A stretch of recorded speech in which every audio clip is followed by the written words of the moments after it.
Bonsoir à toutes et à tous. Alors, une première vidéo suite à un certain nombre de demandes sur les réseaux sociaux. On va commencer par parler du retour du symbolisme en loge.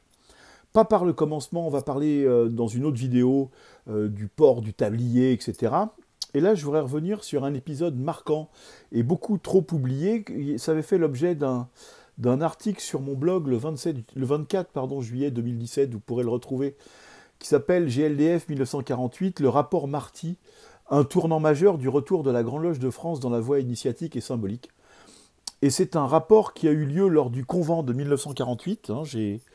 J'ai pris mes petites mains et j'ai recopié ce qu'il y avait dans le texte du convent de 1948 de la Grande Loge de France. Il faut toujours recontextualiser les choses. On est après la guerre. Un nombre considérable de maçons ont disparu, non seulement dans les camps et suite aux persécutions, mais parce que beaucoup ne sont pas revenus en loge en 1945. Nos amis américains sont très présents, puisque à partir de 1944, la Grande Loge de France à Paris, notamment dans les locaux de la rue Puteaux, mais après dans les locaux de la Grande Loge nationale française aussi, mais surtout dans les locaux de la rue Puteaux, nous allons accueillir, enfin la Grande Loge de France va accueillir les frères américains qui vont tenir loge dans les locaux. Donc voilà, et la construction, par exemple, du temple Franklin Roosevelt, il s'appelle comme ça, donc, ça a une signification, de la Grande Loge de France, rue Puteaux, c'est faite en 1946, grâce au plan Marshall maçonnique américain, qui a permis de faire des travaux dans les locaux de l'Obédience, puisque la Grande Loge de France n'avait pas un sou comme personne en 1946 pour faire des travaux d'envergure dans ces locaux, il faut être clair. Voilà, c'était encore un temps de disette. Voilà. Et dans ce contexte-là, de retour, de contact avec les francs-maçons américains qui avaient gardé ce qui maintenant est la règle à la Grande Loge de France, mais qui ne l'était pas à l'époque, c'est-à-dire le volume de la loi sacrée qui est la Bible, et le tablier par exemple, et les rituels, etc. Tout ça était parti un peu en désuétude et avait commencé à revenir à la Grande Loge de France à travers un certain nombre de frères comme Oswald Wirth, comme Albert Lantoine, comme René Guénon, comme ensuite après la guerre Jules Boucher par exemple. Voilà, tout un tas de frères, mais qui seront quand même minoritaires. Au convent de 1948, un certain nombre de frères prennent conscience qu'il faut maintenant très fortement resymboliser, re-ritualiser ce qui se passe au sein de la Grande Loge. Et donc il y a une commission des rituels qui est décidée en 1946, qui va travailler pendant 1 ou 2 ans sous la férule de Georges Marty, et qui va rendre son rapport lors du convent de 1948. Alors le rapport est en 2 parties, une partie explicative et une proposition de rituel du premier degré, du rite écossais ancien accepté pour la Grande Loge de France, qui d'ailleurs, selon le dire de Louis Trébuchet, est vraisemblablement l'un des plus beaux rituels, et en tous les cas l'un des plus intéressants qui ait été proposé.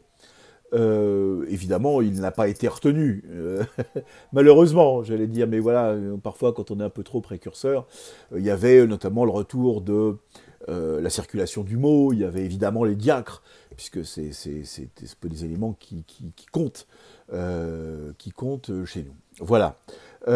Et qui n'ont pas été repris. La circulation du mot a été reprise, mais pas les diacres. Alors, si on écoute, si on lit dans De l'Écosse à l'écossisme, le livre de Louis Trébuchet, il fait, pour son 4e volume qui traite de l'évolution des rituels à la Grande Loge de France depuis 1804 jusqu'à aujourd'hui, il fait une dédicace à Georges Marty que je voudrais vous lire avant de vous lire ce que j'ai marqué sur le rapport de 48. Que dit Trébuchet? Il dit « Je souhaite dédier ce 4e tome à notre frère Georges Marty, car il fut l'un de ceux qui contribuèrent fortement, après la Seconde Guerre mondiale, à ramener la Grande Loge de France dans la voie initiatique et symbolique. Né le 26 septembre 1902 dans le 3e arrondissement de Paris, Georges Marty fut initié à 31 ans, le 3 novembre 1933, dans une loge fondée en 1856 et qui existe toujours, le Héros de l'Humanité, qui est entre parenthèses une scission de la justice numéro 133, à l'Orient de Paris. Quand la guerre éclate, 7 ans plus tard, il est secrétaire de sa loge. Après l'épreuve, il sera présent lorsque le Héros de l'Humanité se réunira à nouveau, la première de la Grande Loge de France, le 1er septembre 1944. Il en sera alors le premier surveillant et le député, puis élu vénérable maître, toujours député, le 5 octobre 1945. Il servira sa loge et la Grande Loge de France toute sa vie. Conseiller fédéral de 47 à 50, il présente en 1947 le rapport sur les buts et l'activité de la franc-maçonnerie écossaise en France, puis en 1948 celui de la commission des rituels, dont je vous ai parlé. Il est grand trésorier de 48 à 50, de nouveau conseiller fédéral de 52 à 55. Il exerce pendant ces 3 ans l'office de grand secrétaire. En 1960, il présente le rapport sur la valeur des méthodes initiatiques et traditionnelles de l'ordre maçonnique face à l'évolution des civilisations contemporaines, un titre qui devrait nous solliciter et nous titiller toujours aujourd'hui. Il sera de nouveau conseiller fédéral et grand chancelier de 60 à 63, de 65 à 68.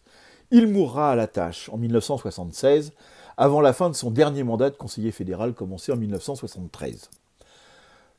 Cependant, c'est à mon sens son rapport de 1948, dit Trébuchet, sur les rituels qui définira le mieux son influence dans le second tournant de retour à la vie initiatique qui marque l'après-guerre pour la Grande Loge de France.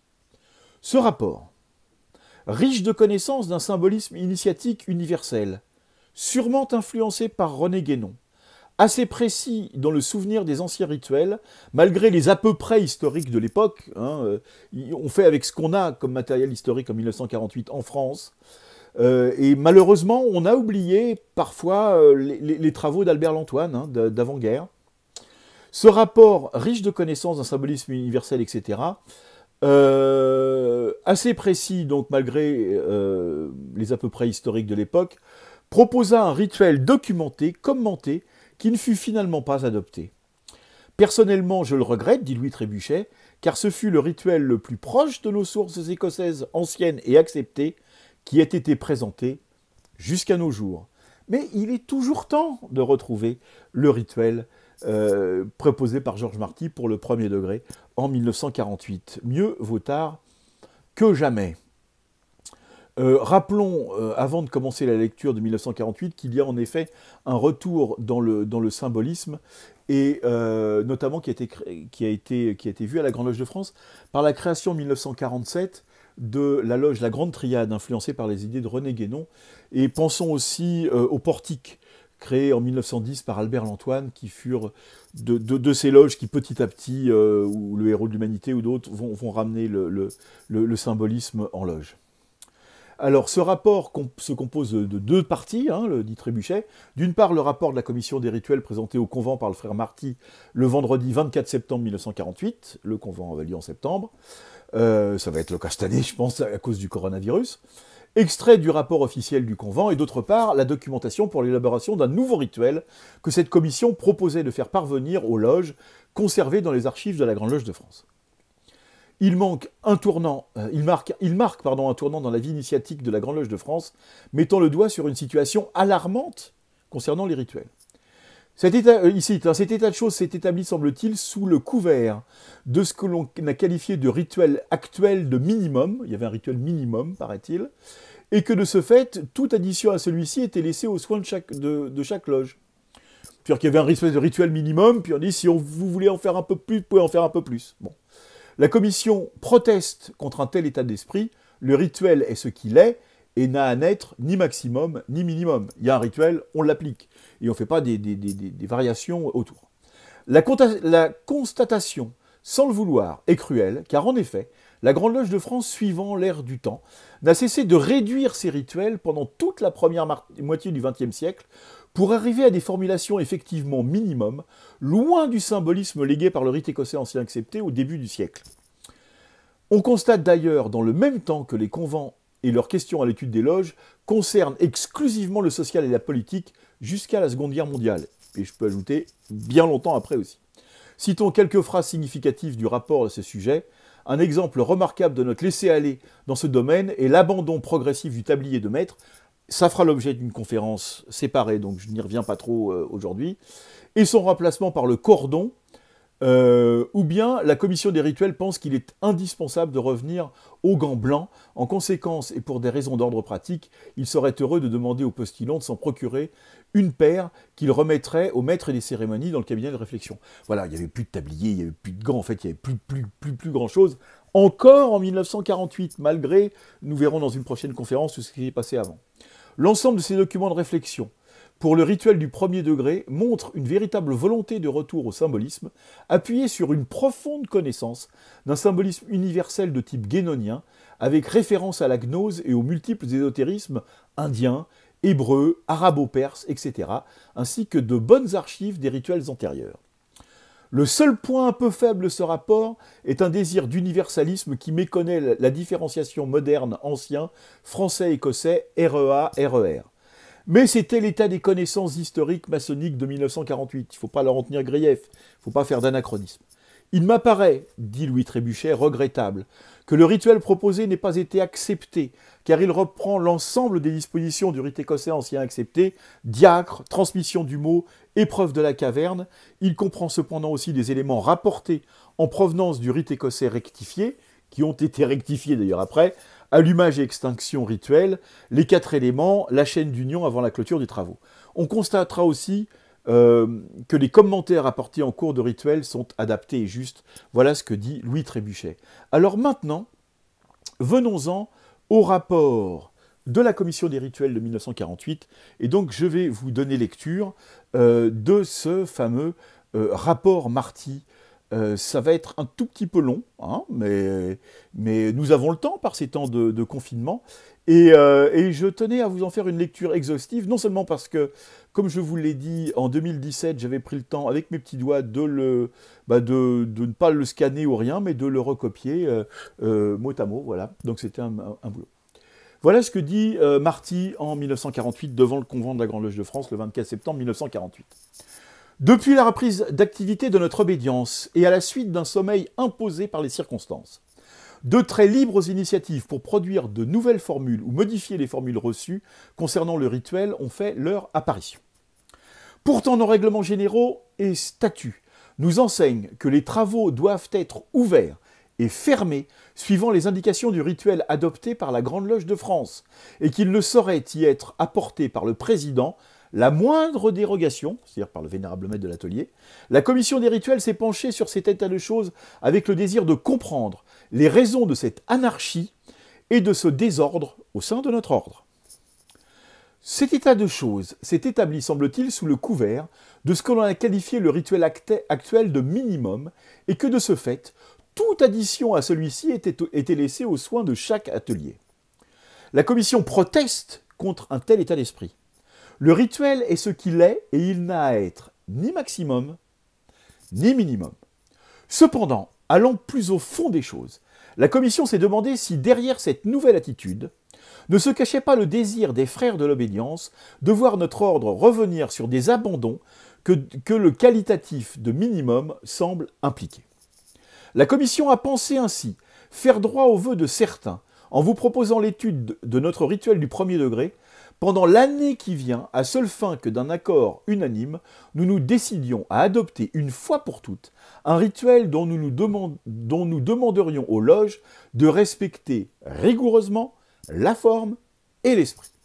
En conséquence, la commission des rituels répond aux vœux des loges, les disciples de Saint-André d'Écosse, Orient de Bordeaux, l'Avenir, Orient de Grenoble, et au Congrès des loges du Nord, ainsi qu'au désir de nombreux frères, et soumettent à l'attention de cette respectable assemblée un travail documentaire sur le rite écossais ancien accepté au premier degré.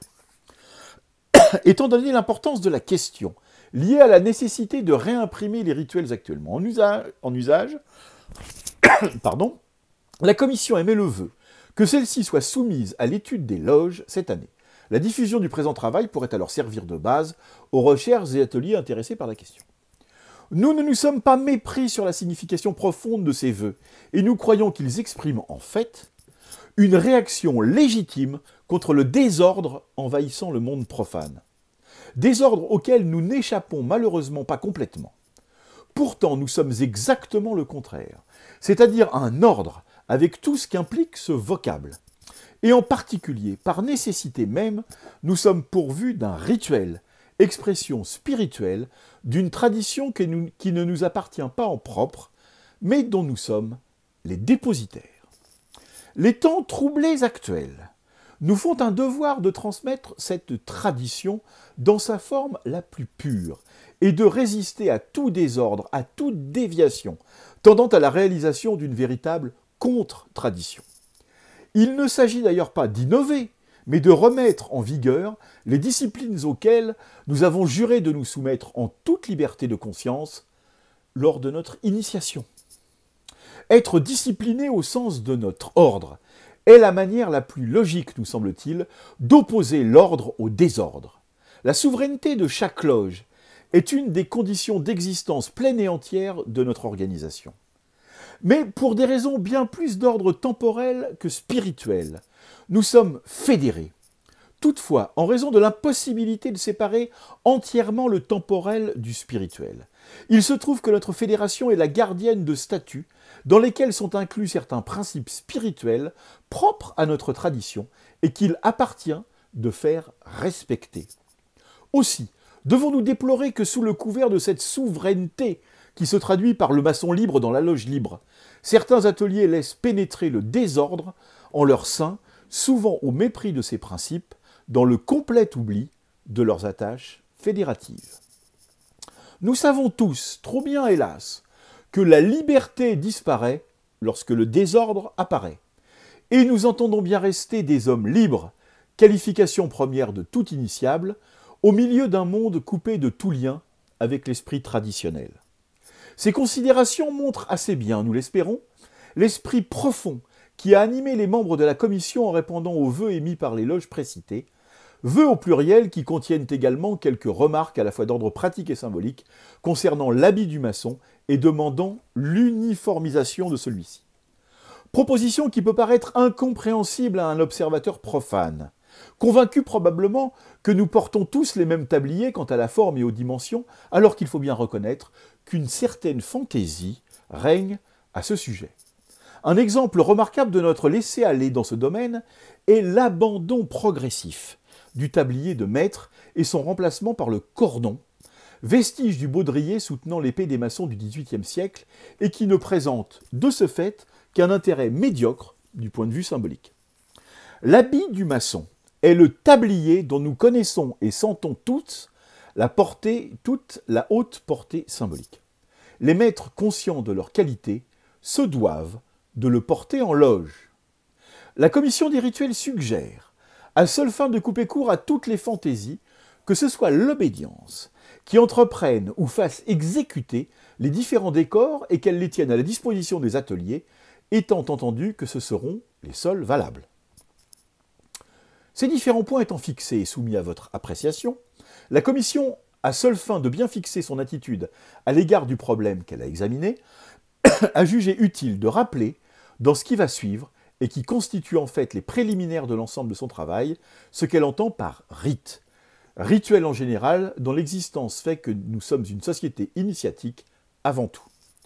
La partie documentaire dont il est impossible de donner lecture ici comprendra une étude sur les symboles, gestes et attouchements, ainsi qu'une étude sur le temple, sur l'ouverture des travaux, l'initiation, la fermeture des travaux au premier degré. Cet ensemble, traité d'une façon sommaire, n'a naturellement pas les prétentions d'épuiser un tel sujet, et nous répétons qu'il s'agit là de bases modestes, dont nous avons la présomption de croire qu'elles susciteront l'intérêt de frères plus qualifiés que nous-mêmes, et dont les lumières seront d'un grand secours pour ce véritable travail obédientiel. Donc, le rite, ou rite R-I-T, R-I-T-E ou R-I-T, est un ensemble de phrases symboliques, de symboles visuels ou sonores, de cérémonies diverses, de gestes, de signes, qui se déroulent dans un certain ordre et qui doivent être pratiqués par tous les ateliers rigoureusement de la même manière. C'est, nous semble-t-il, la première et la plus fondamentale des disciplines qui donnent à notre organisation son allure ordonnée. C'est d'ailleurs le sens du sanskrit rita, dont la parenté avec le rite est évidente, et qui, dans son acception première, est proprement ce qui est conforme à l'ordre. Les disciples de saint André d'Écosse, à l'Orient de Bordeaux, dont nous sommes heureux de partager les vues, insistent particulièrement sur ce point. Ce premier essai de définition du rite, et pour autant que l'on puisse définir un tel domaine, appelle de suite une remarque importante. Contrairement à ce que d'aucuns pensent, tout rite n'est pas d'essence religieuse. Il y a de nombreux rites d'ordre civil, sociaux ou autres.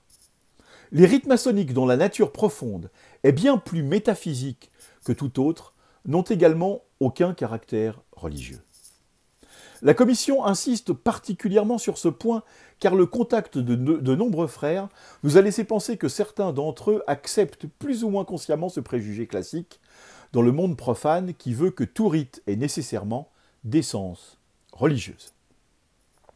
Nous avons même cru déceler que c'était peut-être là la principale raison de leur désaffection à l'égard du rituel. La loge est le lieu éclairé et régulier où tout se fait suivant le rite, c'est-à-dire dans l'ordre, par opposition au monde profane représentant les ténèbres extérieures. Les rites initiatiques prétendent être une image de ce qui a été fait au commencement, ainsi que s'exprime la Genèse, où la vibration originale du fiat lux a ordonné le chaos. Le temple est aussi, par analogie, une image du cosmos, dont toute la décoration et l'orientation est un constant rappel. L'étymologie de cosmos, c'est-à-dire ce qui a été ordonné, est aussi là pour commander notre attitude dans le temple, où tout doit être également ordonné selon le rituel. Il n'y a pas un maçon, croyons-nous, qui n'ait ressenti, le jour de son initiation, l'influence spirituelle que véhicule le rituel. Aussi est-ce bien justement que le rituel, qui donne ce caractère commun à toutes les organisations traditionnelles, aussi bien exotériques qu'ésotériques, et qui les différencie entièrement des organisations profanes. Il n'est donc pas exagéré de dire que sans rituel, nous ne sommes plus qu'une caricature de ce que nous prétendons être. De plus, sans lui, tout lien se trouve coupé avec le passé, et nous ne sommes plus reliés alors à la chaîne initiatique dont le premier maillon se perd dans la nuit des temps. Chaîne, ce vocable qui s'exprime dans les principales langues orientales ou à travers lesquelles la tradition occidentale rejoint d'ailleurs la tradition orientale, l'idée d'une succession régulière et ininterrompue. La puissance du rituel est telle que l'influence spirituelle qu'il contient et exprime agit sur ceux qui sont qualifiés par conséquent réceptifs, même si celui qui est chargé de le pratiquer ne le comprend qu'imparfaitement. Il y a différents rites maçonniques, mais le rite écossais ancien et accepté contient un symbole remarquable qui est le grand architecte de l'univers, expression d'un principe universel. Il a paru à la commission des rituels inconcevable et pour tout dire inconséquent que certains ateliers décident au sein du rite écossais de ne plus travailler au nom de ce principe. Nous demandons à ce congrès de bien réfléchir sur les conséquences d'une telle attitude, car en invoquant ou en travaillant au nom de ce principe, le rite écossais ancien et accepté entend rappeler l'origine non humaine de la tradition primordiale, dont la tradition maçonnique est un rameau. Les maîtres maçons écossais sont ainsi mis en rapport par le truchement de ce symbole avec quelque chose qui dépasse leurs individualités et qui commande en fait leur attitude à l'égard des spéculations profanes, plus ou moins philosophiques, qui s'arrêtent dans leur recherche à l'être humain en n'envisageant rien au-delà, comme s'il était le principe suprême, le plus universel de tous. En conséquence, les maçons écossais entendent ne pas se cantonner aux cas généraux, mais atteindre dans leur recherche l'universel. Ils élargissent ainsi leur horizon mental, et nécessairement, ils se confirment dans leur adogmatisme et dans leur certitude, et dans leur volonté d'échapper au plan contingent, lequel est éminemment relatif. Il n'est donc pas exagéré de penser qu'en travaillant au nom du grand architecte de l'univers, les maçons de notre rite donnent à l'entité liberté sa pleine valeur. Nous nous excusons d'insister sur les réalités que recèle un tel symbole, dont l'abandon confirme, que nous le voulions ou non, une mentalité qui n'est plus en accord avec le rite et qui fait que les ateliers qui semblent l'ignorer ne travaillent plus dans l'ordre, c'est-à-dire suivant le rite. De plus, notre civilisation, dont le côté profane va s'accentuant, se caractérise par l'absence de tout principe, c'est-à-dire de tout lien avec l'ésotérisme, donnant ainsi l'allure d'être comme un grand corps sans âme. Ce qui confère au rite écossais ancien et accepté un titre et une place de première importance en tant qu'élément de redressement au sein de notre civilisation. J'ajoute rien de moins que ça. Nous n'avons même pas peur d'affirmer que le grand architecte de l'univers est un symbole de résistance à toute nouvelle scolastique profane et contingente dont la relativité crie les origines. Aussi, et plus que jamais, devons-nous non seulement conserver avec vigueur la tradition, dont nous ne sommes encore une fois que des dépositaires, que le canal de transmission, mais aussi, et en raison de cette dernière fonction, la transmettre. Transmission qui s'effectue au travers du rituel et des symboles formés incomparablement moins bornés et limités que le langage ordinaire, et par conséquent plus apte à la communication de certaines vérités transcendantes. C'est d'ailleurs la raison de leur emploi dans toutes les organisations traditionnelles et initiatiques. Emploi rendu également nécessaire par l'indigence à laquelle nous condamne notre condition humaine. Les symboles sont alors autant de signes, des participations qui nous attachent au monde sensible et par-delà les apparences à une réalité invisible. Il ne s'agit pas, contrairement à ce que d'aucuns pensent, d'un jeu, mais d'une fonction propre à l'homme qui ne s'exprime en fait qu'à l'aide de symboles. Le langage lui-même n'est pas autre chose qu'une suite de symboles sonores fixés, cristallisés par l'écriture, ce qui place ceux qui le considèrent comme une forme d'expression surannée et inutile dans la position de ce fameux monsieur Jourdain qui faisait de la prose sans le savoir. Le symbole est au fond le fait d'une analogie, d'un signe, d'une chose signifiée avec le but de faire passer sur le plan du sensible une chose qui n'y était pas. Nous disons bien analogie et non pas identité.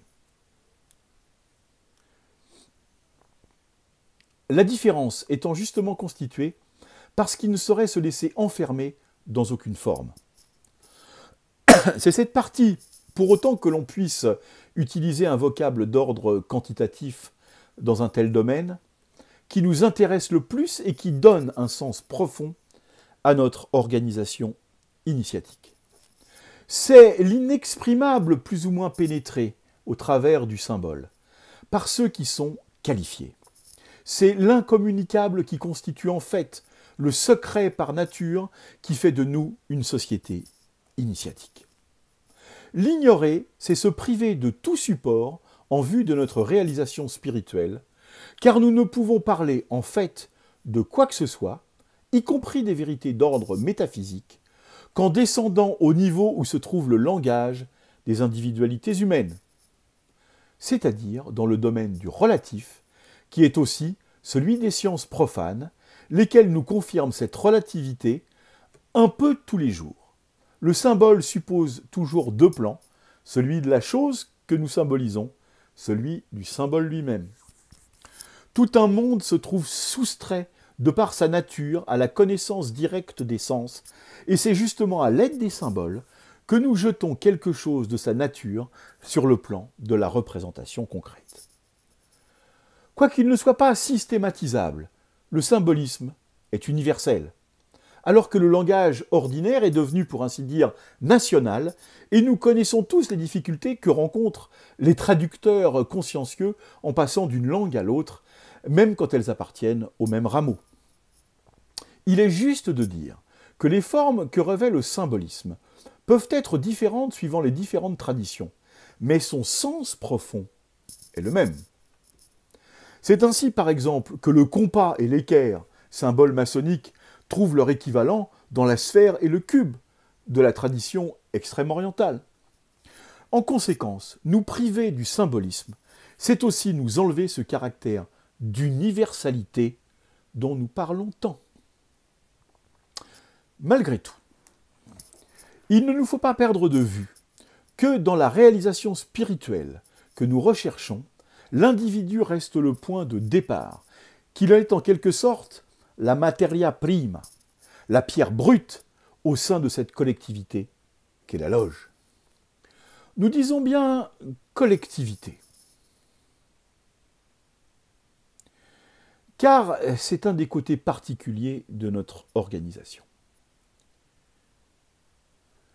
Que tout ne se rapporte pas uniquement au travail personnel de réalisation initiatique et que, par le truchement du rituel, l'influence spirituelle transmise lors de l'initiation virtuelle se retrouve dans l'œuvre collective réalisée par la loge, en accord d'ailleurs avec les réalisations individuelles. La franc-maçonnerie prend ses supports initiatiques dans le métier, et en particulier dans celui de constructeur. En initiant ceux qu'elle croit aptes à recevoir et à faire fructifier son dépôt, elle entend leur donner une méthode, des moyens leur permettant de faire s'épanouir toutes leurs possibilités et même en allant au-delà de se dépasser. Le métier peut servir de support à une réalisation spirituelle de cet ordre car il permet de prendre l'individu par son côté le plus élevé, c'est-à-dire le plus qualitatif, car il se trouve que les qualités requises par le métier sont souvent celles qu'exige l'initiation. Les outils se présentent comme autant de liens entre le créateur et la chose créée et peuvent, par analogie, c'est-à-dire symboliquement, être transposés sur le plan universel et donner lieu à certaines spéculations métaphysiques. La transposition peut être telle que la nature tout entière s'offre alors à l'initiable comme un vaste symbole des réalités transcendantes. Tout cela implique naturellement que l'individu attache à son métier une signification élevée et profonde qui en fait autant un artisan qu'un artiste. Nous dirons même lui, L-U-I en majuscule, reflet du grand architecte de l'univers. Nous savons bien que de nos jours, l'homme moderne pratique souvent un métier qu'il n'a pas choisi et dans lequel il fait intervenir des considérations d'ordre pratique et matériel qui n'ont rien à voir avec le métier choisi. Mais l'influence spirituelle que lui transmet notre ordre, pour aussi spéculatif qu'il soit devenu, est fort susceptible de réveiller en lui certaines possibilités dont il est pourvu mais qu'il ignore en raison même du désordre qui règne quant à la fonction de chacun en ce monde. Il peut paraître justement intéressant de rappeler ici que l'étymologie oubliée de métier, qui vient du latin ministerium, et qui d'ailleurs fait mystère, est proprement la fonction, mais encore une fois, qui remplit la fonction pour laquelle il est né. Il est bien évident que l'initiation maçonnique n'est pas la seule forme de réalisation spirituelle possible. Bien d'autres formes existent et sont adaptées aux mentalités diverses répandues dans le monde. C'est ainsi qu'il existe des formes orientales d'initiation dont les supports ne sont pas nécessairement le métier, mais qui n'en sont pas moins fermés à la mentalité occidentale. Mais chose remarquable, l'initiation, prenant comme support le métier, présente la particularité extraordinaire de pouvoir s'adapter à presque toutes les mentalités, en raison de l'universalité des qualités requises par le métier, et de l'emploi d'outils symboliques et en conséquence de symboles semblables. Tout ceci se révèle d'ailleurs dans la construction du temple, celui-ci étant, comme nous l'avons dit, une image du cosmos tout entier, qu'il reflète conformément à un langage spirituel déterminé et dont le rituel est justement l'expression. Le processus de la construction du temple imite en tout point celui de la production du monde à partir du chaos primordial. Il y a même analogie entre le monde corporel tout entier et le temple. Il y a également des rapports fixes entre ce monde et le temple qui s'expriment par l'orientation de l'édifice suivant des directions astronomiques. Il est fait un constant rappel dans les vieux rituels, où la place de chaque officier est déterminée au moment de l'ouverture en fonction des directions astronomiques, et il serait heureux, pensons-nous, de les voir rétablis.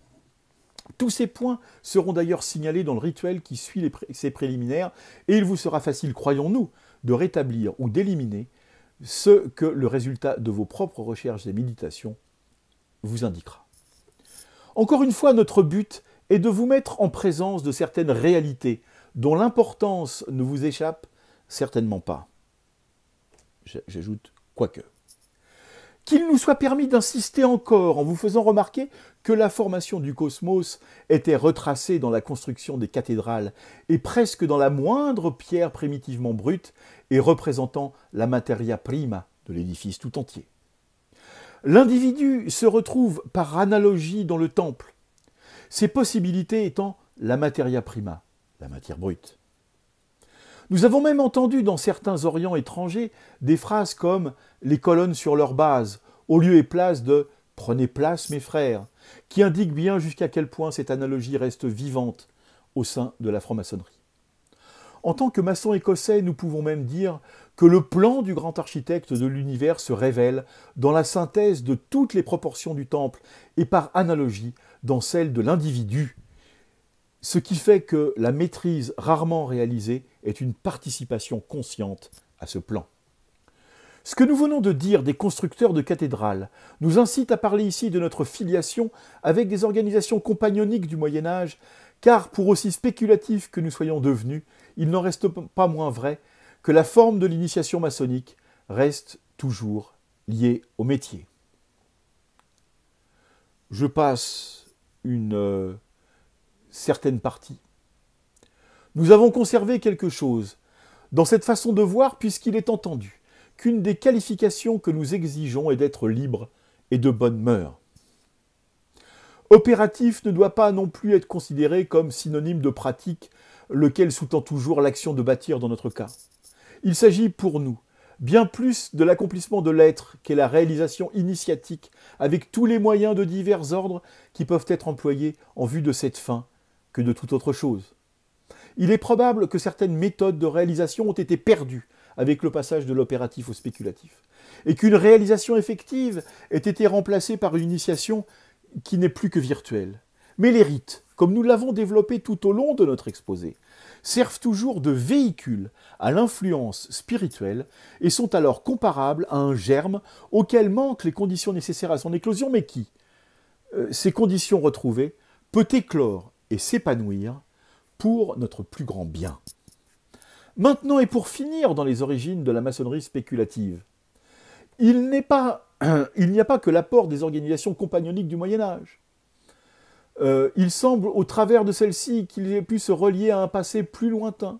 Les organisations pythagoriciennes se retrouvent dans certains de nos symboles, tels l'étoile flamboyante. La maçonnerie bleue, c'est-à-dire symbolique, a emprunté le grand de son système dans la Bible et emploie le langage hébraïque pour ces mots mystérieux. Une opinion fort répandue s'accorde à penser que les mystères, et ceux partant la maçonnerie, ont été introduits en Europe par les croisés, ce qui expliquerait l'emprunt biblique. L'influence templière est certaine, moins aujourd'hui. La Kabbale s'y retrouve, le rosicrucianisme s'est plus ou moins réfugié en son sein. La maçonnerie de nos jours n'est donc certainement pas ce qu'elle était au commencement, mais son dépôt n'en est pas moins précieux. Nos rituels le contiennent, il nous appartient d'en conserver la forme.